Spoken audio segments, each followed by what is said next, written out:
Recording in progress. 하나님 아버지 감사합니다. 주의 말씀을 삼가 듣고자 합니다. 성령께서 감화 감동하시고 말씀을 알아듣는 대로 인도하옵소서. 이해하고자 합니다. 주님 깨닫게 하옵소서. 진리가 보이게 하시고 하나님의 선하신 뜻이 마음에 감각되게 하옵소서. 그리고 이 뜻을 가슴에 품고 속사람에 그대로 담아서 주께서 선물로 주신 이 하루를 향하게 하옵소서. 이 하루 우리를 통하여 주의 말씀이 스며 나오게 하옵소서. 주의 말씀이 우리가 잡은 손을 통하여 사랑으로 따뜻해지는 은혜가 있게 하옵소서. 부탁드리오며 예수님 이름으로 기도합니다. 아멘. 오늘은 신명기 23장에서 26장 말씀 함께 읽습니다. 신명기 말씀 가운데 시내산에서 받은 규례와 법도와 계명 거기에 관한 레이기의 말씀을 지금 설명을 듣고 있습니다. 레이기 말씀에 관하여서 이제 설명이 막바지로 가고 있는데 가나안 땅에서 실제 삶을 사는 주는 이런저런 일들, 만날 일들을 이야기합니다. 그리고 그 가운데서 잊지 말아야 될 이웃사랑을 꼭 한 번 더 이야기하고 있습니다. 신명기 23장입니다. 고환이 상한 자나 음경이 잘린 자는 여호와의 총회에 들어오지 못하리라. 사생자는 여호와의 총회에 들어오지 못하리니 10대 이르기까지도 여호와의 총회에 들어오지 못하리라. 암몬 사람과 모압 사람은 여호와의 총회에 들어오지 못하리니 그들에게 속한 자는 10대뿐 아니라 영원히 여호와의 총회에 들어오지 못하리라. 여기 여호와의 총회는 일반 공동체 모임이냐? 그보다는 아마도 이건 제사 드리는 무리겠죠? 제사 드리는 무리. 그 무리 속에 이들은 함께 할 수 없다. 그러니까 성전 마당, 번제단 있는 마당에 이런 사람은 들어올 수 없다 하는 그런 사람들이겠죠. 그들은 너희가 애굽에서 나올 때에 떡과 물로 너희를 길에서 영접하지 아니하고 메소포타미아의 부돌 사람 부올의 아들 발람에게 뇌물을 주어 너희를 저주하게 하려 하였으나 내 하나님 여호와께서 너를 사랑하심으로 내 하나님 여호와께서 발람의 말을 듣지 아니하시고 내 하나님 여호와께서 그 저주를 면하여 복이 되게 하셨나니 내 평생에 그들의 평안함과 형통함을 영원히 구하지 말지니라 합니다. 이 모압 사람은 영원히 들어오지 못하리라라고 하는데 어, 룻이 있죠. 룻이 모압 사람이잖아요. 이 이후에 만나게 된 모압 사람. 근데 룻을 하나님께서 이렇게 말씀하시고도 이렇게 말씀하셔서 여호와의 총회에 들어오는 걸 거절하셨느냐? 그건 아닐 거라고 저는 생각합니다. 이렇게 말씀하시지만 그래도 하나님을 사모해서 하나님 품에 안기기를 원하여서 하나님께 나오는 자들을 하나님은 사랑하시지 거절하시는 않는다고 생각합니다. 음. 나중에 어떻게 보면 남자로서 성을 강제로 잘린 사람이지 않냐라는 짐작이 되는 사람이 이 이후에 등장합니다.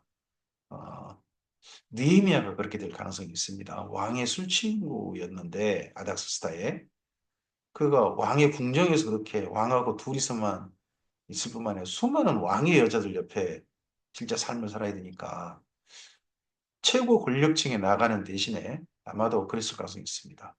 하지만 그런 글을 하나님께서 거절하셨느냐? 그러진 않을 거라고 저는 믿습니다.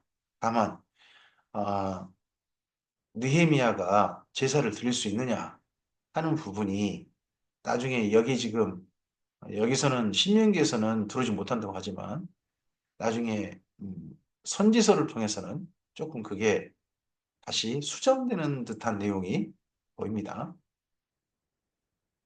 너는 에돔 사람을 미워하지 말라. 그는 내 형제임이니라. 애굽 사람을 미워하지 말라. 그가 내 땅에 객이 되었음이니라. 에돔 사람을 미워하지 말라고 하지만 이 다음에 선지서를 보면 이스라엘 민족이 계속해서 에돔 사람에 대한 원한, 에돔 사람에 대한 어떤 마음의 분노 이런 걸 계속 느낍니다. 그리고 에돔은 망하지만 이스라엘 민족은 회복될 것이다. 이런 이야기 나오잖아요. 그러니까 여기 말씀도 여기 예전에 맨 처음 가나안 땅에 입성할 때 말씀과 나중에 실제 그 가나안 땅에 살았을 때 또 말씀도 달라지는 게 보일 수 있습니다. 그들의 3, 4대 후손은 여호와의 총회에 들어올 수 있느니라. 내가 적군을 치러 출전할 때에 모든 악한 일을 스스로 삼갈지니 너희 중에 누가 밤에 몽설함으로 부정하거든 진영 밖으로 나가고 진영 안에 들어오지 아니하다가 해질 때에 목욕하고 해진 후에 진에 들어올 것이요. 내 진영 밖에 변소를 마련하고 그리고 나가되 내 기욱에 작은 삽을 다하여 밖에 나가서 대변을 볼 때에 그것으로 땅을 팔 것이요 몸을 돌려 그 배설물을 덮을지니 이는 내 하나님 여호와께서 너를 구원하시고 적군을 내게 넘기시려고 내 진영 중에 행하심이라. 그러므로 내 진영을 거룩히 하라. 그리하면 내게서 불길한 것을 보시지 않으므로 너를 떠나지 아니하시리라. 이런 진영을 거룩하게 하라. 진영의 복원, 청결 관리 이런 부분들은 민수기에도 있죠. 민수기에서 실제 이스라엘 민족이 이제 광해 행진할 때 그 진에서 어떤 몸이 전염성 질병이 걸린 사람은 따로 격리한다든지 그런 내용들이 있지 않습니까? 거기 여기도 또 이제 신명기도 가나안 땅에 들어가서 평안히만 살면 좋은데 전쟁이 있을 거거든요. 전쟁이 있었을 때 그 전쟁하러 나가는 이스라엘 민족의 군대 그들 가운데 하나님이 함께 하신다는 것. 그리고 그 진영 전체를 또 건강 관리를 위한 그런 측면도 있다고 봅니다. 종이 그 주인을 피하여 내게 도망하거든. 너는 그 주인에게 돌려주지 말고 그가 내 성읍 중에서 원하는 곳을 택하는 대로 너와 함께 내 가운데 거주하게 하고 그를 압제하지 말지니라. 종이 누집 종인 게 알았어요.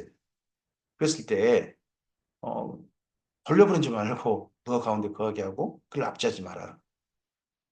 어, 이건 그 당시로 보면 아주 파격적이지 않습니까? 노예 제도는 인정하되 주인을 도망치는 노예에 대해서는 보호해줘라 하는 그런 측면이 있으니까요. 네. 이스라엘 여자 중에 창기가 있지 못할 것이요 이스라엘 남자 중에 남창이 있지 못할지니 창기가 번 돈과 개 같은 자의 소득은 어떤 소원하는 일로든지 내 하나님 여호와의 전에 가져오지 말라.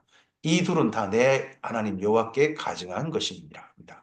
여기 창기, 남창 그러는데 이스라엘 민족 이 당시 가나안 입성할 때, 또 나중에 이스라엘 민족이 가나안 땅에 살 때, 그때 정도의 그 이 창녀, 남창과 여창은 신전창녀, 신전창남이라고 합니다.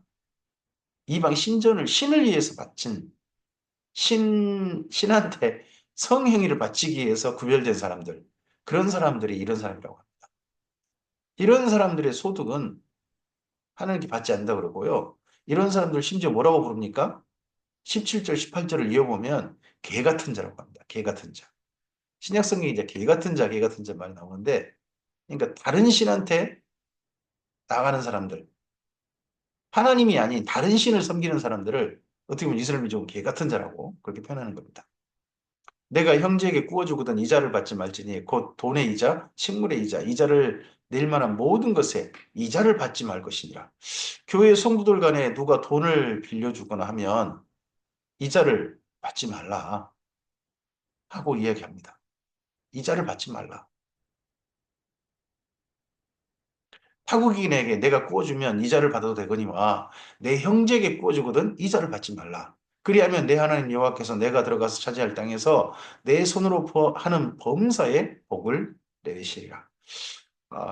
이자를 받지 말고 원금만 받으라. 하는데 이거에 대해서 교회 성도들 간에 이런 말씀에 대해서 귀 기울일까요? 내 하나님 여호와께 소원하거든 갚기를 더디하지 말라. 내 하나님 여호와께서 반드시 그것을 내게 요구하시리니 더디면 그것이 내게 죄가 될 것이라. 내가 소원하지 아니하였으면 무죄하리라. 그러나 내 입으로 말한 것은 그대로 실행하도록 유의하라. 무릇 자원하는 예물은 내 하나님 여호와께 내가 소원하여 입으로 언약한 대로 행할지니라. 내 이웃의 포도원에 들어갈 때는 마음대로 그 포도를 배불리 먹어도 되느니라. 그러나 그릇에 담지는 말 것이요. 내 이웃의 곡식밭에 들어갈 때는 내가 손으로 그 이삭을 따도 되느니라. 그러나 내 이웃의 곡식밭에 낫을 대지는 말지니라 합니다. 우리가 남의 포도밭에 들어가면 안 됩니다. 지금 이 법 적용할 수 없습니다. 남의 또 곡식 밭에 들어가서 그걸 따서 먹고 그러면 또 안 됩니다. 물론 그릇 가지고 가면 안 되죠. 어, 애초에 들어가는 것 자체가 요즘은 안 됩니다. 하지만 예전에는 이런 게 이스라엘 민족에게는 너그러이 허용이 됐습니다. 그리고 또 이게 또 되는 이유가 뭐냐 그러면 안식일 날 움직이는 거리 때문에 그런다고도 하죠. 예수님 때도 보면 그 예수님과 제자들이 안식일 날 움직일 때 밀밭 사이로 지났다는 겁니다. 밀밭 사이로. 밀밭 사이로 지난 이유가 뭐냐 그러면 길을 반드시 오리만 가야 되거든요. 오리. 오리만 가는 게 허용되니까 2km 정도. 그 길을 최대한 반드시 가서 목적지에 도착해야 되거든요. 그러다 보니 밀밭 사이로 간단 말이에요. 그러다가 이제 미리 손에 잡힐 수 있죠. 그러면 그걸 홀꼭 곡식의 머리를 끊고 예, 이삭을 끊어가지고 어, 먹을 수 있다는 거죠. 근데 손으로 비벼서 습관적으로 먹어버리면 그거 가지고 안식일 범했다라고 예수님의 제자들이 소리 듣고 조금 예수님께 비난의 소리를 듣게 만든 일들을 좀 한 적이 있지 않습니까? 이런 법에 좀 근거해서 그런 것 같습니다. 신명기 24장입니다. 사람이 아내를 맞이하여 데려온 후에 그에게 수치되는 일이 있음을 발견하고 그를 기뻐하지 아니하며. 자, 기뻐하지 아니하면 앞에 조건이 붙어 있습니다. 그에게 수치되는 일이 있음을 발견하고 기뻐하지 아니하며. 이혼 증서를 써서 그의 손에 주고 그를 자기 집으로 내보낼 것이요. 그 여자는 그의 집에서 나가서 다른 사람의 아내가 되려니와 그의 둘째 남편도 그를 미워하여 이혼 증서를 써서 그의 손에 주고 그를 자기 집에 내보냈거나 또는 그를 아내로 맞이한 둘째 남편이 죽었다 하자. 결혼을 그러니까 두 번은 할 수 있다는 거죠. 근데 여기 이혼 증서는 그러면 첫 번째 어떻게 보면 이혼을 하고서 이혼 증서를 손에 쥐어줬단 말이에요. 그 말은 이 여인은 결혼할 수 있습니다라는 재혼할 수 있습니다라고 하는 배려인 거죠. 그러니까 이혼 증서는 원래 어, 이스라엘 민족의 남성을 위한 제도가 아니라 여성을 배려하는 제도인 거죠.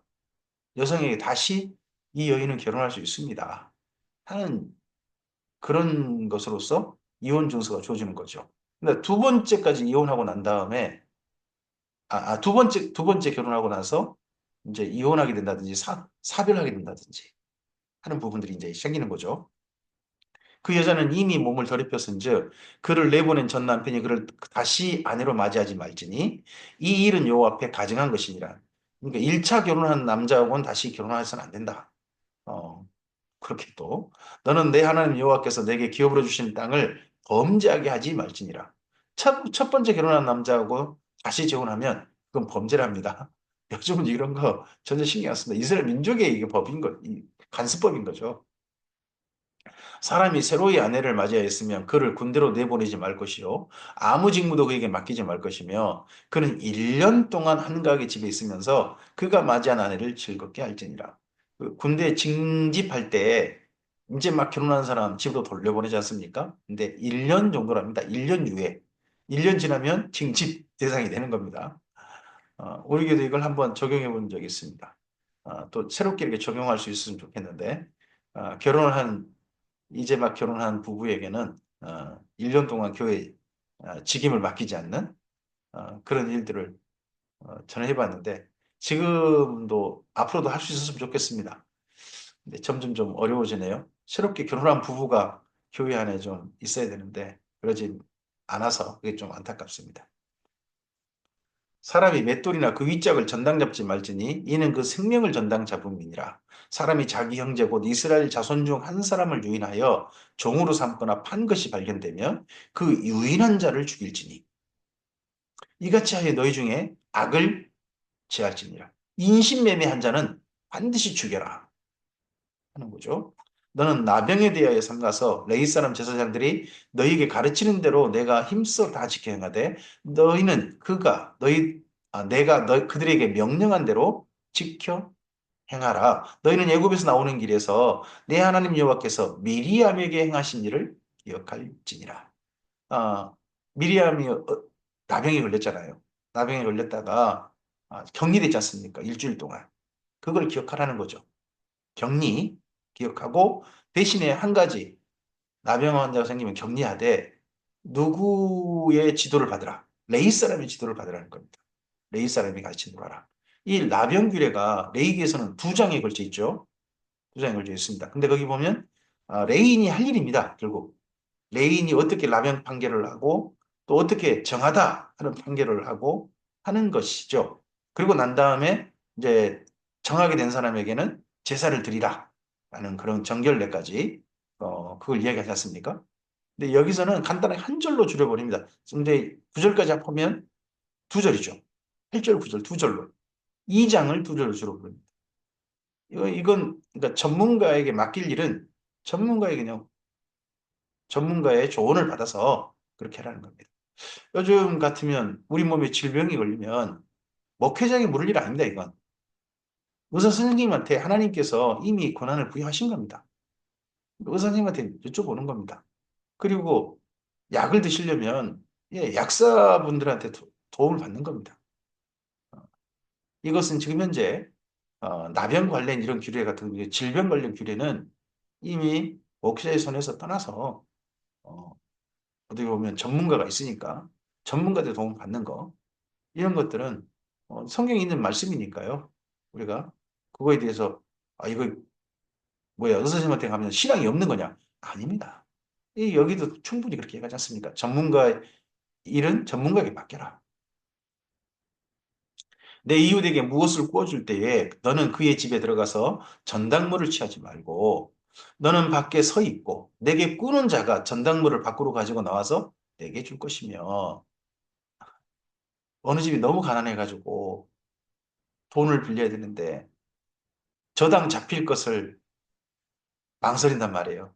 근데 그 집 사람 스스로 돈을 빌리러 온 사람이 스스로 자기가 저당물을 가져와야지. 자기가 들어가가지고 이 비싼 거 저당물 잡을 거야 하고 가져가는 그런 거 하지 마라. 참 연약한 형편이 정말 어려운 사람들을 배려한 게 보이죠.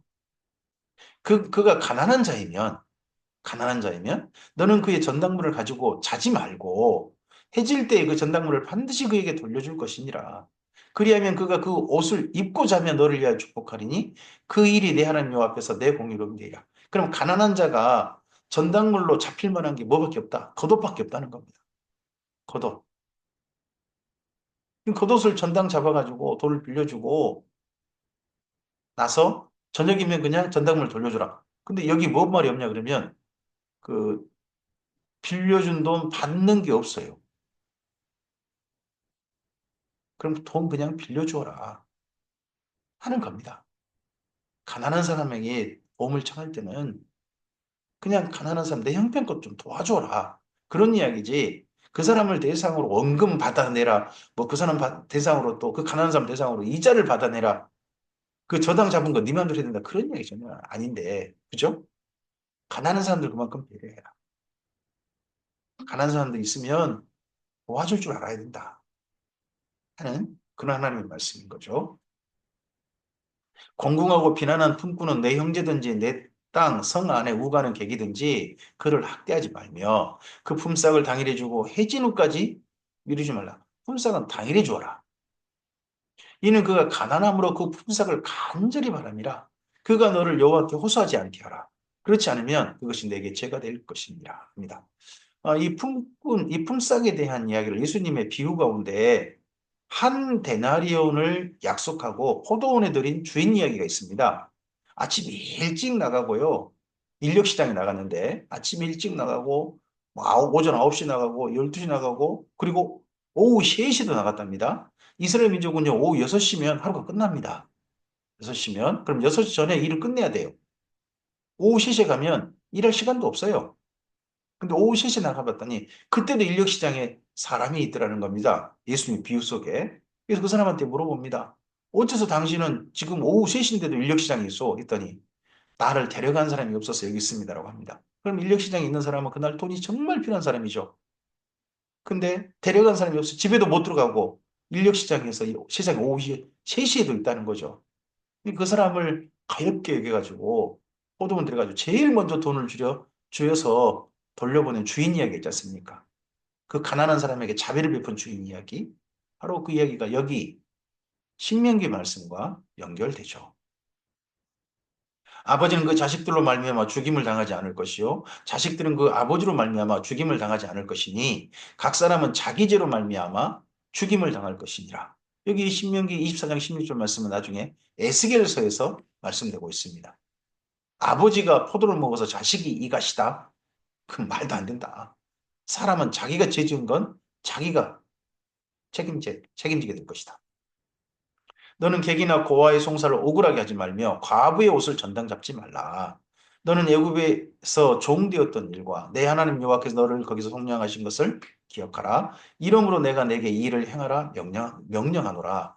내가 밭에서 곡식을 벨 때에 그 한 뭇을 밭에서 잃어버렸거든. 한 뭇이라면 우리 같으면 한 단이겠죠. 곡식을 단으로 딱 묶어가지고 한 단 같은 거 밭에 놔두단 말이에요. 한 단 놔두갔네 하고 다시 가지 말라는 거예요. 다시 가서 가져오지 말고 나그네와 고아와 과부를 위하여 그냥 남겨두어라.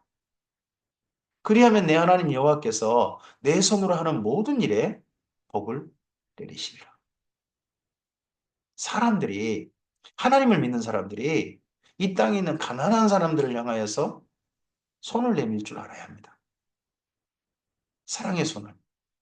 그게 계속해서 주고 있는 말씀입니다. 하나님을 사랑한다면 이웃을 사랑하는 겁니다. 이웃을 사랑하지 않으면서 하나님 사랑한다? 말이 안 되는 겁니다. 내가 내 감람나무를 떤 후에 그 가지를 다시 살피지 말고 그 남은 것은 객과 고아와 가부를 위하여 남겨두며 우리나라 같으면 감나무에 감을 따고 난 다음에 까치만 남겨놓지 않습니까? 까치 먹을 거? 근데 그 정도 하지 말고 가난한 사람들 위해서도 먹을 것 좀 남겨놔라. 그런 거죠. 여기 하나님께서 말씀하시는 건 내가 내 포도원에 포도를 딴 후에 그 남은 것을 다시 따지 말고 객과 고아와 과부를 위하여 남겨둬라. 함께 먹어라. 너는 애굽 땅에서 종 되었던 것을 기억하라. 이러므로 내가 내게 이 일을 행하라 명령하노라. 신명기 25장입니다. 사람들 사이에 시비가 생겨 재판을 청하면 재판장은 그들을 재판하여 의인은 의롭다 하고 악인은 정죄하라. 무지한 자는 무지하다고 해야 되는 거고 악인은 정죄해야 됩니다. 이런 올바른 판결이 이스라엘 민족만 아니라 우리나라도 해야 되는 겁니다. 법정이 이익을 따라서 자기 사람을 따라서 굽어버리면 그러면 그 나라 자체가 이미 왜곡된 정의가 굽어져 버린 그런 나라가 되고 마는 거죠. 그래서 재판정이 가장 공정해야 합니다. 악인에게 태형이 합당하면 재판장은 그를 엎드리게 하고 그 앞에서 그 죄를 따라 수를 맞추어 때리게 하라. 대신에 40까지는 때리려니와 그것을 넘기지는 못할지니 만일 그것을 넘겨 매를 지나치게 때리면 내가 내 형제를 경히 여기는 것이 될까 하노라. 그래서 나중에 이스라엘 민족이요. 출교 의식할 때 있지 않습니까? 40에 하나 가만 매를 때립니다. 40까지 때릴 수 있다 그러니까 마지막 한 대는 뺀답니다. 자비를 베푼다는 걸. 그런 이유로요. 그렇게 39대를 그 대신에 사정없이 때려가지고 그렇게 해서 그 공동체 쫓아내는 겁니다. 이런 일들을 예수님 믿은 유대인들이 많이 겪었던 것 같습니다. 그리고 재산도 몰수당하고 그래서 병원 갈 돈도 없어가지고 집에서 시름시름 앓고 점점점 병이 그 상처로 인한 병이 위중해질 때 야고보서에 그렇게 그런 형편된 사람들이 그저 올리브 기름으로 겉에만 덮어하고 병원 데려갈 돈이 없어가지고 기도하면서 하나님의 도우심을 구하는 장면이 야고보서 5장에 나오지 않습니까? 뭐 이런 말씀의 적용 때문에 그게 또 나온 또 슬픈 또 장면이죠. 곡식 또는 소에게 망을 씌우지 말지니라. 형제들이 함께 사는데 그 중에 하나가 죽고 아들이 없거든. 그 죽은 자의 아내는 나가서 타인에게 시집을 가지 말 것이요. 그 남편의 형제가 그에게 들어가서 그를 맞이하여 아내로 삼아 그의 남편의 형제된 의무를 그에게 다 행할 것이요. 어, 아들이 없이 그냥 죽었으면, 웃으면 형제가 형수님을 아내로 맞이해서 자식 있게 해라. 이거 형사치수죄라고 그러죠. 이건 이스라엘 민족의 관습법인데요. 지금 우리에게는 상관없습니다. 근데 이게 이 관습법이 우리나라 고구려에도 있었다고 합니다. 고구려에도. 그 여인의 낳은 첫 아들이 그 죽은 형제의 이름을 잊게 하여 그 이름이 이스라엘 중에서 끊어지지 않게 할 것이니라.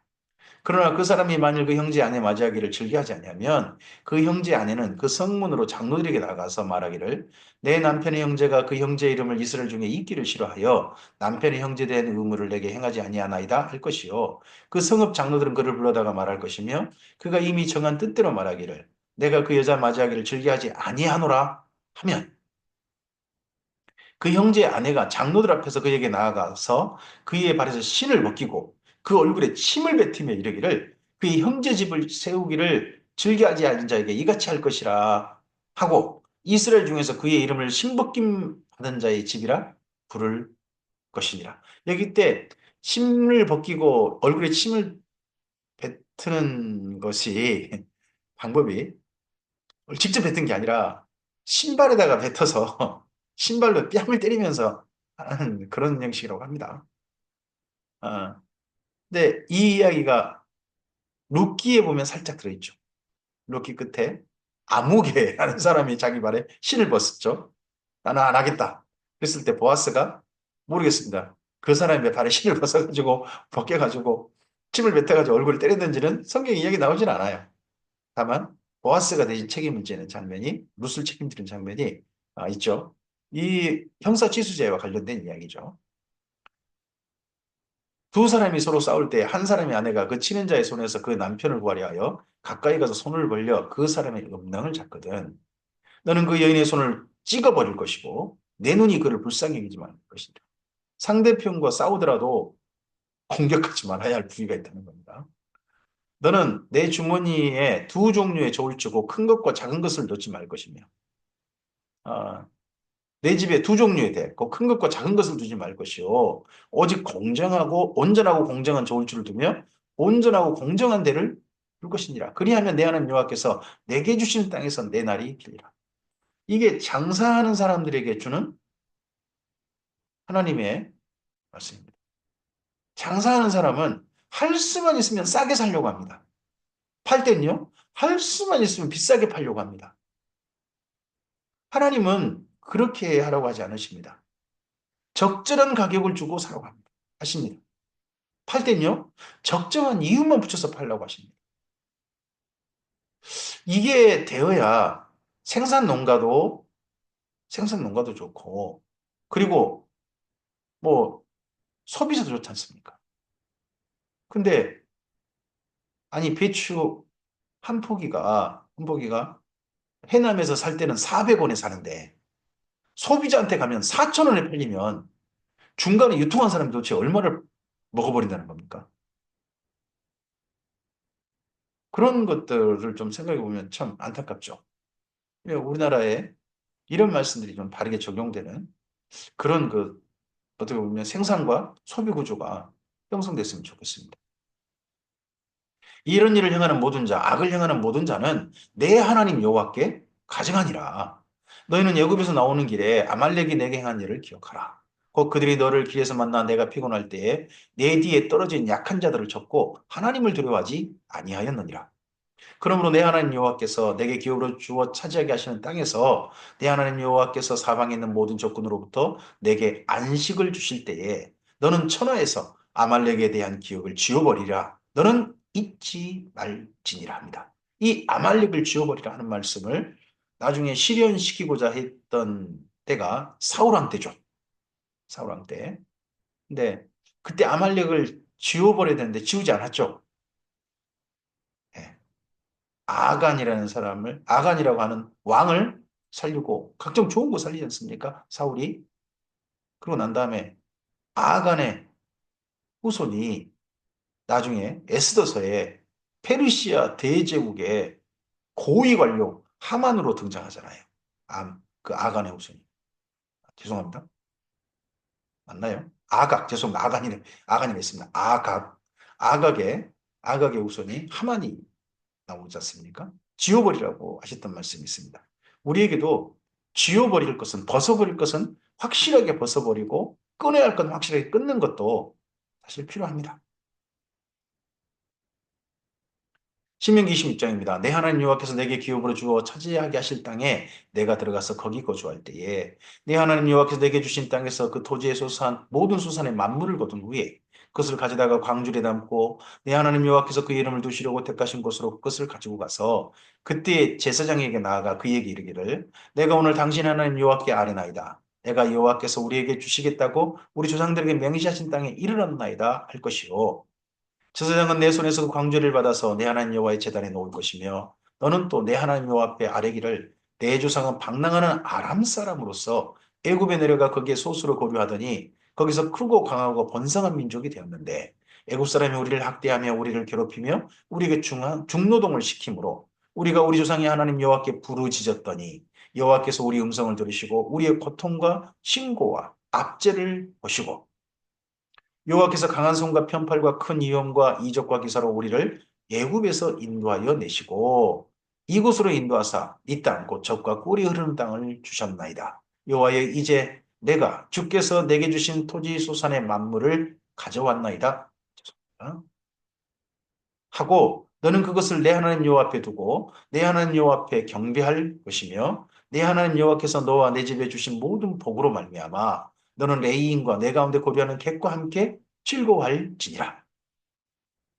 셋째, 곧 11조를 드린 해에 내 모든 소산의 11조 내기를 마친 후에 그것을 레인과 객과 고아와 가부에게 주어 내 성읍 안에서 먹고 배부르게 하라. 그리할 때에 내 하나님 여호와 앞에 아뢰기를 내가 성물을 내 집에서 내어 레인과 객과 고아와 가부에게 주기를 주께서 내게 명령하신 명령대로 하였사오니 내가 주의 명령을 범하지도 아니하였고 잊지도 아니하였나이다. 내가 애곡하는 날에 이 성물을 먹지 아니하였고 부정한 몸으로 이를 떼어두지 아니하였고 죽은 자를 위하여 이를 쓰지 아니하였고 내 하나님 여호와의 말씀에 충종하여 주께서 내게 명령하신 대로 다 행하였사오니 원하건대 주의 거룩한 처소 하늘에서 보시고 주의 백성 이스라엘에게 복을 주시며 우리 조상에게 맹세하여 우리에게 주신 젖과 꿀이 흐르는 땅에서 복을 내리소서 할지니라 합니다. 신명기 26장에서 앞서서 이미 한번 절기 때만 하신 말씀인데 11조 관련 말씀입니다. 절기 때 이미 이걸 하라고 돼 있어요. 근데 따로 한 번 더 신명기 26장에 이제 이스라엘 민중이 해야 될 일이잖아요. 가나안 땅에 정착할 이스라엘 민중이 해야 될 11조 이야기를 합니다. 11조는 11조는 이스라엘 민족들이 자기들 가운데 있는 레위를 먹여 살리는 방법입니다. 그리고 자기들 가운데 있는 객과 고아와 과부, 가난한 사람들 돌보는 방법입니다. 요즘 우리나라 교회에서는 11조가 어디에 사용됩니까? 11조를 해야 된다, 말아야 된다 하는 논란이 있습니다. 그 논란에 대해서는 제가 따로 드릴 말씀 없습니다. 저는 11조는 하는 게 좋다고 저는 생각을 합니다. 단, 11조를 용도대로 사용하자는 것이 저의 생각입니다. 11조가 본래 용도, 하나님이 왜 11조라는 그 제도를 이스라엘 민족에게 이걸 시행하라고 하셨는지, 그게 예배당 건축하라고 한 거 아니지 않습니까? 그 땅에 있는 전임 사역자와 그리고 교회가 위치한 그 지역에 또 교회 내, 교회 밖에 가난한 사람들을 돌보는 것과 그리고 교회가 살펴보아야 될 우리 교회보다 더 힘들고 어려운 목회자, 그들을 또는 선교사님들, 이런 분들을 돌보는 일에 이 11조가 원래 사용되는 거 아닙니까? 11조 용도대로 사용하기, 하나님이 본래 제정하신 의도대로 11조 사용하기가 저는 우리나라에 실현되어야 된다. 그런다면 본래 사랑의 목적으로 이웃을 사랑하라고 하는 목적으로 11조 헌금을 예물을 바치라고 했던 그 하나님의 의도대로 사용된다면 11조 때문에 시비 걸릴 일은 없다고 봅니다. 또래 11조 사용 때문에 수많은 교회가 칭찬을 받게 될 겁니다. 이웃으로부터 하나님께 영광을 돌리게 되는 그런 일들이 있게 될 것입니다. 오늘 내 하나님 여호와께서 이 규례와 법도를 행하라고 내게 명령하시다니 그런즉 너는 마음을 다하고 뜻을 다하여 지켜 행하라. 이 모든 일들 마음을 다하고 뜻을 다하여 지켜 행하는 게 하나님을 사랑하는 겁니다. 이웃을 사랑하고 자기를 거룩하게 하고 공동체를 거룩하게 하고 하는 이 모든 것들이 하나님을 사랑하는 겁니다. 이웃 사랑이 곧 하나님 사랑입니다. 내가 오늘 여호와를 내 하나님으로 인정하고 또 그 도를 행하고 그 규례와 명령과 법도를 지키며 그의 소리를 들으라. 여호와께서도 내게 말씀하신 대로 오늘 너를 그의 보배로운 백성이 되게 하시고 그의 모든 명령을 지키라 확언하셨느니라. 그런즉 여호와께서 너를 그 지으신 모든 민족 위에 뛰어나게 하사 찬송과 명예와 영광을 삼으시고 모든 민족에 뛰어나게 하사 찬송과 명예와 영광을 삼으시고 그가 말씀하신 대로 너를 내 하나님 여호와의 성리되게 하시리라. 어떻게 할 때요? 이런 말씀을 따라서 이웃을 사랑하고 자신을 정결하게 하고 거룩한 공동체가 되게 하고 그러할 때 건강한 또 공동체가 될 때 그럴 때 그렇다는 겁니다. 몸도 건강하고 성윤리도 건강하고 그렇죠?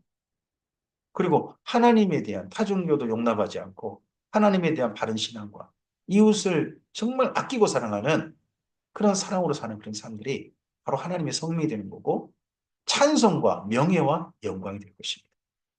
오늘도 하나님께서는 교회에게 이 땅 가운데 존재하면서 다른 사람들에게 모든 민족들에게 교회가 존재함으로 말미암아 찬송과 명예와 영광을 받기를 원하실 겁니다.